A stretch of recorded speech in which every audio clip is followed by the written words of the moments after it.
नमस्कार, मैं प्रकाश। आप देख रहे हैं ओपिनियन क्लास। आज की दो बेहद महत्वपूर्ण बातें। पहली, भारतीय सैनिकों ने 9 दिसंबर को चीनी सैनिकों की जम के ठुकाई की है। आलम यह है कि उनकी हड्डियां टूटी हुई हैं। दूसरी बेहद महत्वपूर्ण बात यह है कि अरुणाचल की सीमा पे भारतीय एयरफोर्स ने कॉम्बैट एयर पेट्रोलिंग शुरू कर दी है, यानी जंगी जहाजें उड़ानी शुरू कर दी हैं। इसका मतलब क्या होता है, इसके मायने क्या हैं, ये मैं कुछ देर बाद आपको बताऊंगा। उससे पहले एक बेहद जरूरी बात, आपके दिमाग में ये बात आ रही होगी कि आखिर तवांग पे चाइना कब्जा क्यों करना चाह रहा है। तो 3 बड़ी वजह है। पहली, तवांग 17,000 फीट की ऊंचाई पे है। 17,000 फीट ऊंची होने की वजह से वो पूरे अरुणाचल को देख सकता है, यानी पूरे अरुणाचल पे वो नजर बनाए रख सकता है। आपको बता दें, 1962 में ये संघर्ष विराम के बाद भारत के हिस्से में आया। अर्थात 1962 के युद्ध के दौरान चाइना तवांग पे अपना कब्जा कर चुका था, लेकिन संघर्ष विराम के बाद भारत के हिस्से ये आया। तवांग पर चीन के बुरी नजर होने की दूसरी बड़ी वजह यह है, LAC के ये 2 अहम पॉइंट पे है। पहला कौन है? चंबा घाटी।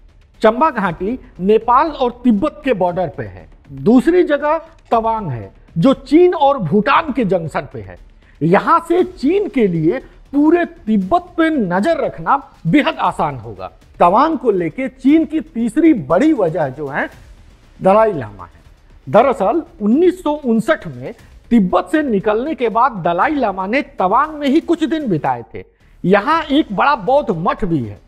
इस लिहाज से चीन तवांग पर कब्जे को अपनी प्रतिष्ठा की लड़ाई मानता है। अब इन 3 वजह से आप ये समझ चुके होंगे कि आखिर चाइना की तवांग पे बुरी नजर क्यों है। अब आप ये जानिए, भारतीय एयरफोर्स जो वहां कॉम्बैट एयर पेट्रोलिंग कर रही है, उसका मतलब क्या होता है।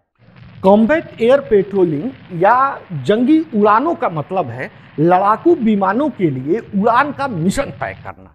इस तरह की कवायद में एयरक्राफ्ट को निश्चित इलाके की निगरानी की जवाबदारी सौंपी जाती है। आमतौर पर ऐसे मिशन रणनीतिक तौर पर संवेदनशील हिस्से, वार जोन, जमीन या समुद्र की हिफाजत के लिए लॉन्च किए जाते हैं। ऐसे मिशन के तहत फाइटर एयरक्राफ्ट को घुसपैठ करने वाले विमान या किसी और मशीनरी को मार गिराने का आदेश दिया जाता है। इसमें क्या होता है कि दुश्मन के फाइटर प्लेन को टारगेट तक पहुंचने से पहले ही नष्ट कर दिया जाता है। कॉम्बैट एयर पेट्रोलिंग जमीन और समुद्र दोनों के ऊपर लॉन्च किए जाते हैं। इसके जरिए अपने लड़ाकू विमानों, जमीन पर मौजूद मशीनरी या समुद्र में मौजूदा जहाजों की हिफाजत की जाती है।